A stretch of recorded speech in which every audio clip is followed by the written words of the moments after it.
Stu, the main focus of the podcast is obviously around mental health and well-being, and we look for some inspirational stories and messages. Have you ever suffered from any mental health issues and your well-being yourself, or what's a positive message you would like to give to our listeners? Yeah, I mean, we all have our ups and downs.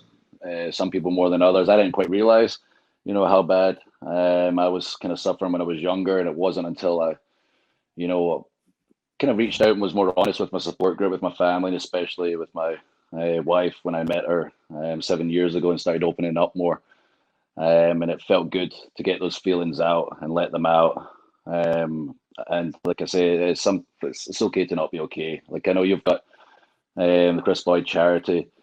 I'll tell a little story. Why I'm so big on mental health, especially these days, is my buddy Adrian McCallum Lionheart asked me to do a video for yourself in your college, and I did it, and I didn't realize that he was suffering at the time, and he'd tell me stories about other guys and what's going on with them and how I need to reach out to them and talk to them, and the whole time he was suffering himself, and I wish I knew. And from that day forward, I wanted to work in that area as much as I can. Like I said, a couple of charities I'm working with, I want to get into the mental health area as well, because he inevitably did take his life, and it was earth-shattering for a lot of us, and none of us had any idea. And I wanted to tell everybody, if you are feeling that way, just please reach out to someone you trust. It is okay to not be okay, and it feels good to get it out, and there is always light at the end of the tunnel. No, 100%. And I think just to back you up on that, I mean, the passing, the hashtag positivity, the video that you done as well, we received an award for the Green Gowns Award ceremony last week, 2 weeks ago, and for the recognition that we've done here in Ayrshire, or that we're doing. So listen, for me personally, it's been great that you've helped out the charity in the Ayrshire College, and I think that you can see the impact that it's having on people, especially even with the Lockdown Tactics podcast, the people that are listening to it and helping them. But as you said there regarding Adrian, it was obviously a big shock to everyone, because that was the whole thing. Like when we started the whole podcast, at the college, with everything that was going on, he was going to be part of it and stuff like that as well. And then to obviously get the sad news that he took his own life, it was devastating for everyone. Yeah, there really was. And like I say, you would never have known. He just kept as you know, like just such a big personality. You would never know anything's wrong. And he was always telling me about others and looking out for others. And I called a couple of the guys that he told me about that were kind of suffering to speak with them. And the whole time he was suffering. So if you're the one suffering, it's okay to look out for other people, but you also have to look out for yourself. On the podcast as well, mental health and well-being is a big part of it. How important is that to you? Yeah, it's so important. The higher up you go in football, you think, a lot of things get easier, of course, but a lot of things get harder as well. There's, maybe I had one person at Queen's Park scrutinising me, and now I have millions of people.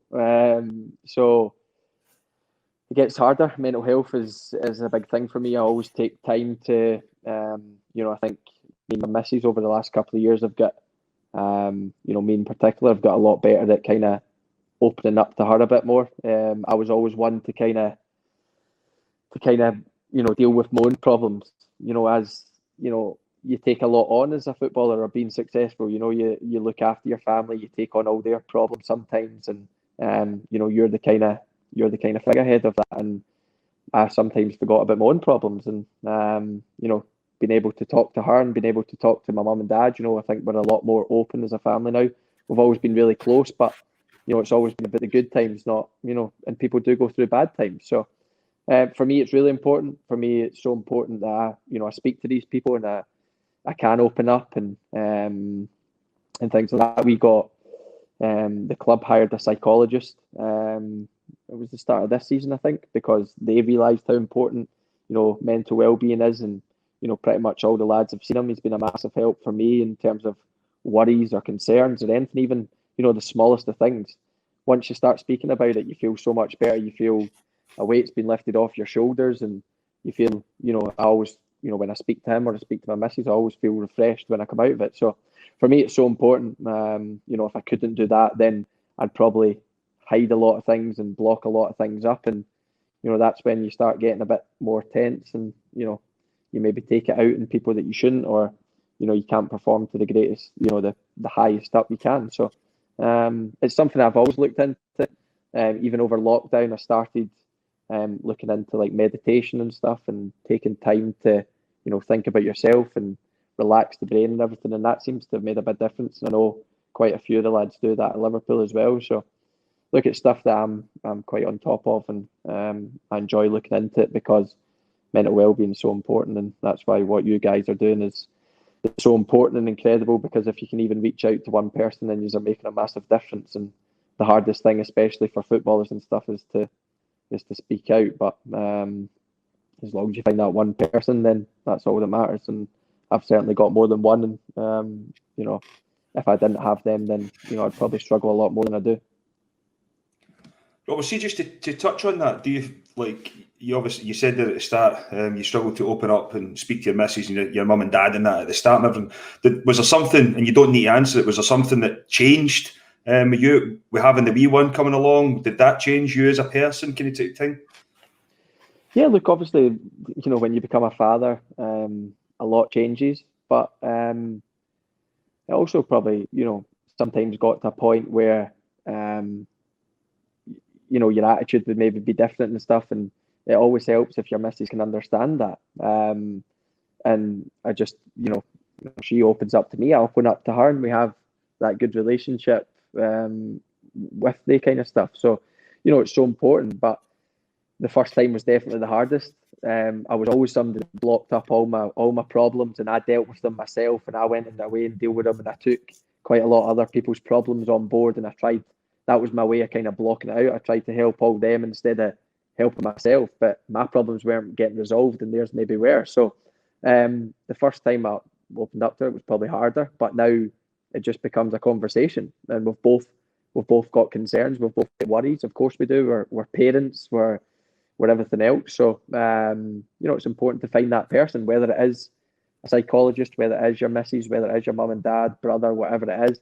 I'm lucky I've got all the people that are willing to listen, but, you know, some people aren't as fortunate. But you do need to find that person, because I can tell, you know, a person that doesn't have many worries, when I do have them, when I talk about them, I feel 10 times better for it, and I just feel more relieved and more fresh in mind and fresh in body that I've spoke about it, and I've got, you know, I've maybe spoke through a problem that I've got with somebody else, and they can maybe see a different side of it, and they can help me get to a solution, and that's what it's all about. See, in terms of the mental health, we've had Tyson Fury on, and he opened up and spoke, you know, about his struggles and stuff like that. Have you ever had any problems or faced any problems yourself, or what message would you give to anyone out there who is or has been struggling with mental health? Well, I've lost twice in my career, and the first time I lost, I was extremely down, and I don't want to say disappointed, because, or not disappointed, Depressed. I don't want to say I was depressed, but because there is people with real depression, and they suffer hard issues, and their life is hell for them when they are depressed.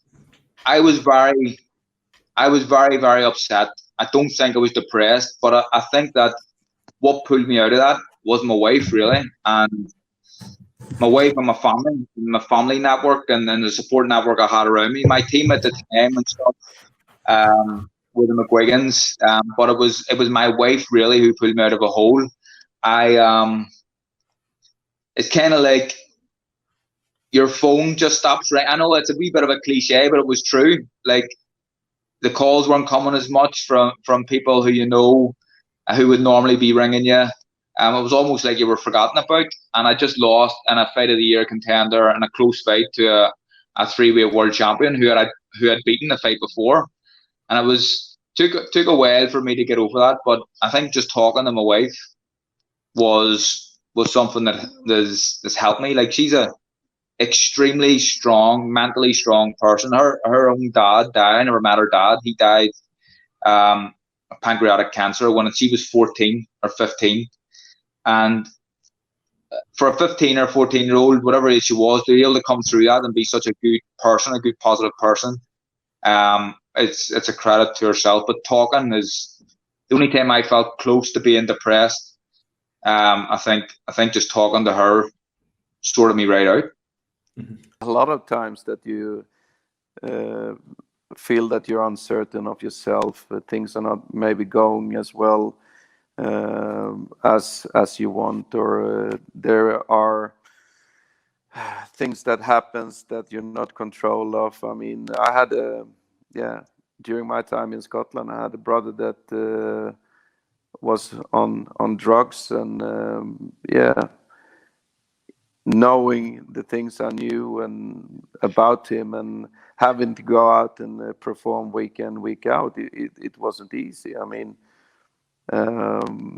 he taking at the end overdose on drugs, and I mean the pressure my parents felt about that, the worrying they had every night, and me as well sometimes. It's not easy. So it's important that I talked a lot with, I still talk to this day with my wife about the things that maybe I didn't want to talk about with other people, because I think it's important to share how you feel in order to somebody being able to help you. And if that's being professional, which I've done afterwards, after my brother died and passed away, I had a period where I wasn't feeling very good, because I had a lot of questions, and my wife said to me, well, you need to go and talk to somebody in order to straighten a few things out. And I'd done that. I went to a professional, talked with her about the different things, and I felt so much better after that. And I think it's important that, and I think it's good that a lot of people talk about these mental ill things nowadays, because I think it's nothing you have to be ashamed of. I think it's important to share, and it's just a question of finding somebody that you can share it with, if that's your wife, or is professional, or is your husband, or it's your boyfriend, or whatever it is. But I think it's important to know that, you can be as strong as you like, but you need to share some things with different people in order to get an input. And if that means that you're going to cry, crying is not bad. I think that if you cry, afterwards you feel relieved, even though it's tough things that you're talking about. I think it's important that you try to get it off your chest, because you can be as strong as you want, but if you can't share things with people, then it's going to be difficult, because you have to. What I'm trying to say is just that try to open up. It's important, and then you have to find somebody that you feel that you can trust with your the things you want to talk about. And I would recommend a professional, obviously, because that helped me a lot when I went talking after my brother's death. For me, to you, what message would you have for anyone, from Henrik Larsson to the world out there? What message would you have to people out there who are struggling with mental health? I would say, again, talk to somebody. And if you can't afford to go to a professional, you have to go to somebody, because you need to share it. You need to talk, because whenever you're in a bad way, when you don't feel there's a way out, just by talking to somebody could put it in a different light of day, you say in English, I think. And that's so important, because once you're down there, you don't see any light at the end of the tunnel at all. So, but just to open up and just say something, because otherwise we don't have a chance to help you, to rescue you. I think that's the important thing, to talk to somebody, and somebody that you know, or I don't know, but you have to talk. You have to open up, because that's the only way to for us that wants to help you and doesn't know. Because I mean, on the outside you can look as tough as you want, but you can feel in a different way inside. So sometimes, or you have to talk to somebody and open up in order to be able to be rescued, because otherwise the ones that are left behind feel guilty about things. What could I have done? Could I have been a better listener? Could I have done this? There's so many questions, and you just want to help people, and talk to somebody would be my message, I think. Brilliant. And I think you should talk to somebody as well, because it's important. My oldest brother, which I've never really shared with anybody, my oldest brother he was addicted to drugs for years. It was incredible the effect it had on my family, Boydie, Henrik. It was massive, and we were for the streets of Glasgow. My brother's my best mate. My brother left a suicide note when I think I was like 12-year-old, and this is when I was just going into to learn from 13 to 16, Boydie, about how to play. So I had this all in my mind. But now my brother's 18, maybe 20 years off of drugs, and it's a situation where he went and got help because he wanted it. It was him inside. It was nothing to do with anybody else. He wanted to do it for him. So obviously, hearing the two of you on that side, it's one thing here or there that's a different stick effect of full family. So I understand exactly where the both of you are coming from. It's so difficult. But the most important thing you said there, Henrik, was brilliant. Go and speak to people. That's the message we get. And boy, you're right. You actually do need to go and speak to someone. I've been saying that to you for a long time, mate. No, I know, and it's something that I need to. I've always said it. I need to, because my other wee brother and sister and my mum and dad, they went and spoke to someone, and I just feel as if you know what it's like. You always think, oh, I'll go, and I've found comfort. What would you say? Being that third person as such, speaking to a psychologist, but I'm actually speaking about me, but I'm actually playing a game and saying, oh, so and so was saying to me, do you know what I mean? Mm-hmm. And I should maybe just go and sit down with someone and try and sort it for there. But no, it's great words there, Henrik, and I think that anybody watching the show can relate to maybe people that's been struggling and want to open up and get help. So fantastic words there, and I'm sure once this goes out, it'll be a powerful message for a lot of people that go and speak to someone and we can seek the right professional help. How low did it actually go for you, Mers? I know you've touched on it, but how low did it go for you? I drive to work in the morning and have a million thoughts in my head. Just pull over in front of this lorry and take the lot, take it. I mean, that would go through my head constantly. I mean, I used to take me ages to get to work. I live 10 minutes from the training ground. I'd pull up every 30 seconds if someone was behind me to let me take me over, because I thought they were going to kill me. I mean, and then I'd think if I just pull in, and this was all going through my head, if I just pull in front of that lorry.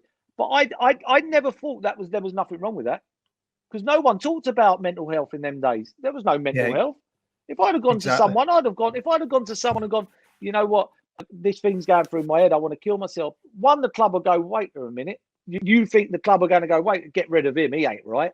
Or you're going to get you're going to get put away in a mental house. You're going to because that's not normal thinking. But I thought everybody was thinking like that. I thought everybody was thinking like that. And it's now, I think it's moved on so much. Believe me, it has moved on so much. I look at someone like Danny Rose and I think, wow, fair play to you. Fair play. I don't know Danny Rose. I've never met him in my life, but I always look at him and I always think, fair play to you. You've been out, you've had the balls to come out and go, you know what, I'm not right. I don't feel right. Because it must be horrible for players, because you're still going to get them people out there who are going to go, well, how's he going to be like that? He's on 100 grand a week. Shouldn't be like that. Exactly. If I was on 100 grand a week, I wouldn't be like that. And that's the problem we have is it's not the money. It's an inside job. The worst thing about it is, you imagine if you're really depressed and you're down and you're having suicide thoughts and you've got no money, you've always got that thing in the back of your head. You know what? If I get some money here and I get a break in life, things could change. That's not how it works. But that's what you're going to have in the back of your mind. When you're a player and you're on 100 grand a week and you have them thoughts, wow. How bad can it get? Because it can't get any better. It can't get any better. So, that's why it's not about money. It's about people talking. I mean, if I have a phone call, if I have my phone on and I miss 3 calls, I'm in trouble. If I look at my phone and I think I've just missed 3 calls and I haven't answered, I know my addiction's trying to get hold of me. I know my addiction's like, that's it, pull away. Because your addiction wants you on your own. It wants you on your own. It don't want you around good people. It don't want you talking. As soon as you talk, it takes the power out of it. Addiction wants you to draw away from people. Be on your own. Be on your own.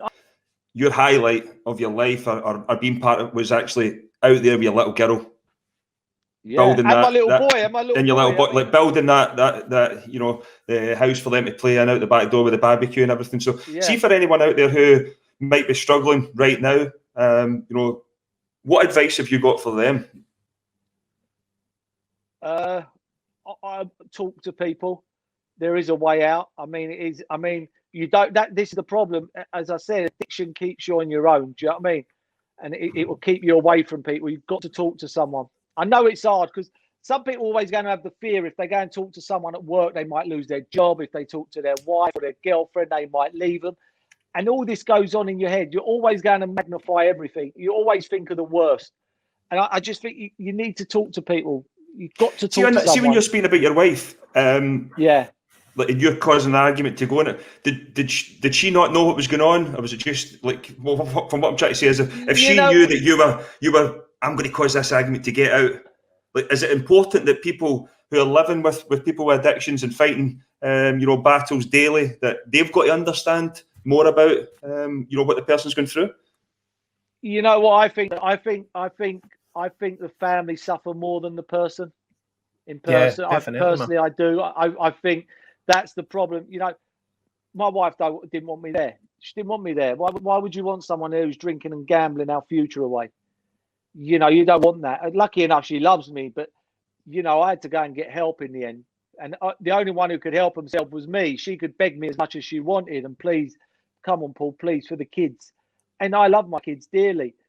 But when you're in addiction's the most selfish thing you'll ever do in your whole life. It's all about selfishness. You know, you don't worry about having to pay the mortgage or having to do this. You do your last penny. And it all goes out. It's a very selfish disease, this is. And, you know, my wife loves me more than anything, but she didn't want to be around me in the end. She just didn't want to be around me. And that wasn't her fault. But they suffer the most because they see you killing yourself and you don't see it. You don't see it at the time. And seeing you, you know, I've seen, you know, come out and speak about different things, and you see ex-players coming out and doing it. But you know, what's different this time? Have you really admitted defeat to the illness? Is your ego no important now? What's so different now for times you've tried before? You know what? As I said before, it's me now. I wanted this. I was walking. You know, as I said, I got thrown in with Arsenal. The FA threw me in for drugs and drink and gambling.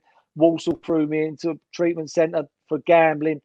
You know, this time was me. It was me. I was just fed up of being fed up. I was fed up of feeling the way I was, and I walked back from January the 6th. Walked back, not this year, last year, like nearly 18 months ago. Walking back from the British Legion on a Sunday wasn't my worst drink. Wasn't the worst drink I've ever had or done the most money I've ever done. I was just walking home at 11 o'clock and I just thought, I've had enough. I've had enough. And I got up the next morning, I rang AA and I went to AA and I've been going since. And, you know, and I don't drink and gamble. And it's me. I want this. You know, I want to do it. The penny dropped, which people will go, why didn't it drop before? I don't know. I don't know. I'm just fed up in the end of being the way I was. And it's not a nice way of being. You know, to have a great job and to have a great life and to be like I was is not nice. What message would you give to anyone who might be struggling with mental health issues right now? No, not to keep it for yourself only. You know, share it, and then you can probably find people that can help you in this matter. And I also understand, you know, coming from the football business, that what I'm saying now is for a player is still very tricky, because you're open yourself, but you're showing a weak side of you, and for coaches, if they have to choose between two similar players, and one had knocked on his door and has explained his mental issues, and the other hasn't, I think for when a crucial final is coming up, I think he picks the other one, unfortunately. But that is still what it is in football side. And we have seen the Portuguese guy from Everton, who broke his leg, unfortunately. Gomez. When he was in Barcelona, he made it public that he had mental issues. He's one of the few actually that came out. I played with Robert Enke, the goalkeeper, German goalkeeper who killed himself. I played twice with him. 1 year at Benfica and 3 or 4 weeks in Fenerbahce, and I was a close friend of him, but he never said anything about it, and I didn't notice anything, because I was also not looking at him, like hey, is there something wrong? He was a ordinary guy, and then you find out later on that he had these issues. But therefore, especially ordinary people, I would say, speak, because you will get support. If there's more of an educational part to be learned from people, as you say there, like from the coach's point of view or the manager's point of view, that they need to understand that some people might be struggling. So there's more of an educational part, the other side of it, to understand what people are going through as well. Do you feel as if that in football needs to change? Of course, because the thing is, we have seen and heard these coaches so many times talking about a player like, he cannot handle the pressure, or when the tension is high, he's never there, all these kind of things.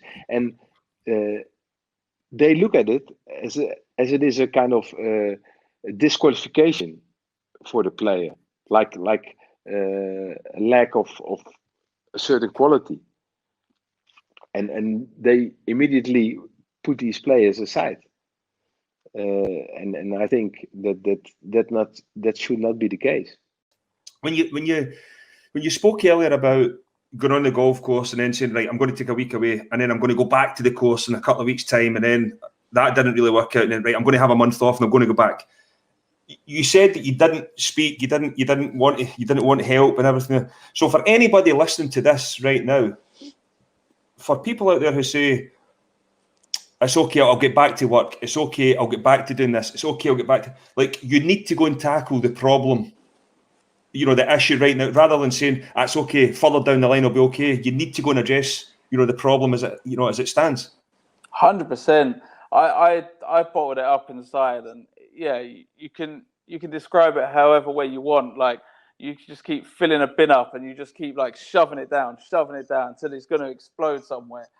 And that relief was, for me, say I'm going to take 2 weeks out, was getting away from problems, because I couldn't get on the golf course.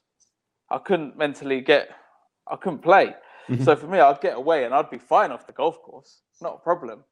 But as soon as I knew I was getting back on a plane, going to a tournament, the anxiety, the pressure, all the thoughts that were going through my head, and I was just squeezing it, bottling it up. And I was like, no, I'm fine. I'm not going to tell anyone. And it was just eating away. And the first thing I'd say is, just talk to someone, man. Because as soon as I started opening up and talking and understanding what was happening and what happened, things become a lot clearer. And I think that's one of the only ways that it's going to help, is just pull someone to the side and open up and chat. And there's nothing, it can happen to anyone. I totally believe it can happen to anyone, any walk of life. It doesn't matter what you do. It doesn't matter what work, what line, whatever. It can happen to anyone. And everyone's vulnerable at some point, and it doesn't make you a weaker person. I think it makes you stronger because you understand yourself and you have them triggers after it. And I think once you open up and talk, it's normal. It's normal. If you're struggling with mental health issues and you come forward, and if in football, if you just get fobbed off, it's really important that we encourage people to come forward. But I think people within the game need to understand exactly how to deal with people when they do come forward as well. Absolutely. And I think there's that stigma, and still, as you say it, it makes me think, we talk about mental health, but mental health has so many different guises. It's not necessarily, you can't handle a situation, or, you're having troubles with, anxiety, or it could be anything. It could be something that's going on at home. It could be something about how you deal with a relationship. At 18 years of age, you've got your first girlfriend, she's pregnant. There's a million things that are going on in a young man's mind. They don't know how to express it. And there's nothing that as I say, we've all been through it. So if you can find that right person, even if it's not at the club, my advice would be to just find someone and just tap into somebody you feel that is just, because we've all got that one person you can call up and say, look, I'm having a bit of a struggle here today. What do you think? They could just comfort you, and don't be afraid to do that. And I personally would have been a lot better player. I'd have been probably a lot better person as a young man as well, in a lot of ways, because I'd have been able to not get stressed by situations, not get too emotionally involved, and let things maybe consume me, whereas I could have vented in a different way. I was playing really well at the time for Spurs, and the team was flying, and I got injured, and not that I hoped, but there was a lot of talk of me maybe going to another team, and once I got injured, that just it shut down straight away. And throughout my rehab, my uncle, who suffered with mental health, he committed suicide, and that was. I didn't see him very often, since I've been living in down south. But as soon as I heard, and all the memories from when I was a kid, and whenever I saw him, it was it just got too much for me. And I had a difficult few months. Where I wasn't sleeping, I wasn't eating. I didn't have a haircut for a year. I didn't shave for a year, and it was very difficult. See with the support, how did with the media, your fellow professionals, people around the world, once you spoke out, I think we're all behind you for your support. How did that make you feel?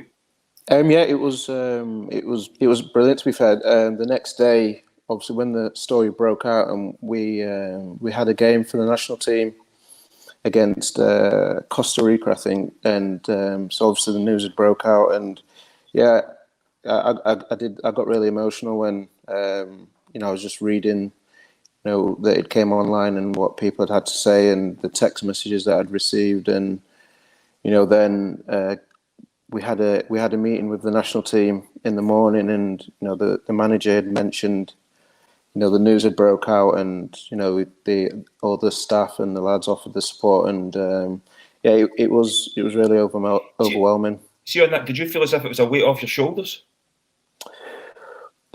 At the time, well, probably now, looking back, probably, I would say so. But at the time, I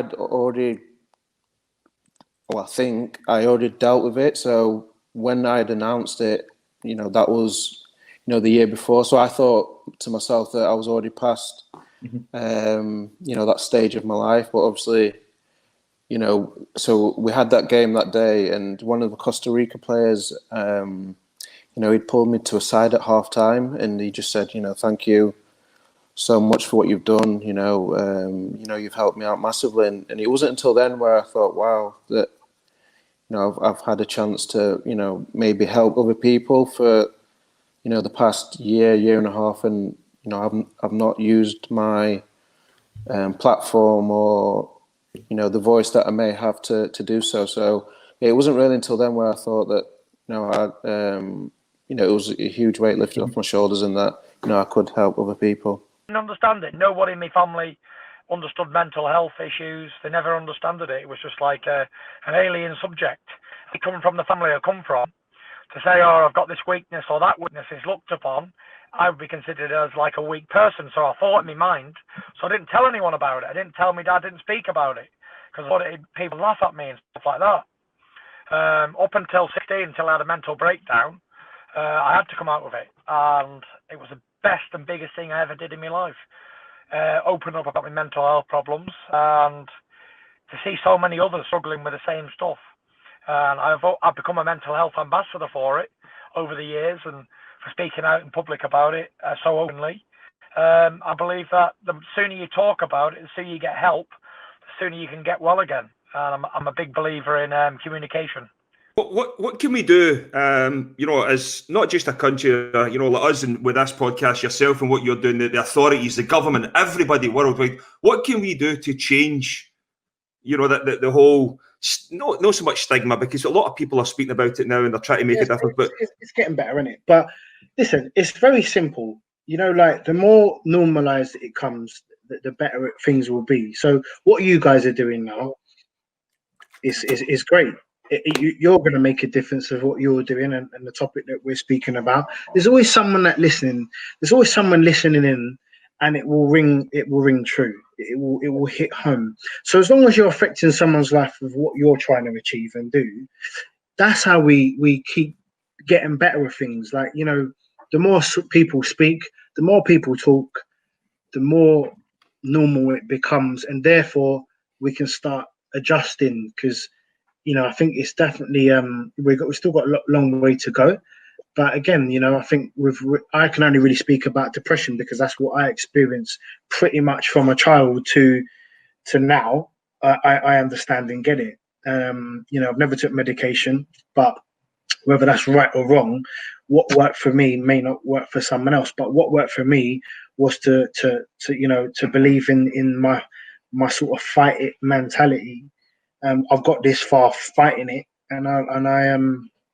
I choose to continue that by staying close to my loved ones, being productive, and still having a passion to save lives.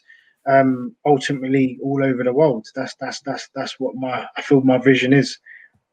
Well, if there was one message that you would want to put out there to the world, what would that be, Leon? In regards with whatever. From you, regarding the whole mental health. My one message is, whether you're suffering, whether you understand, mental health, well-being.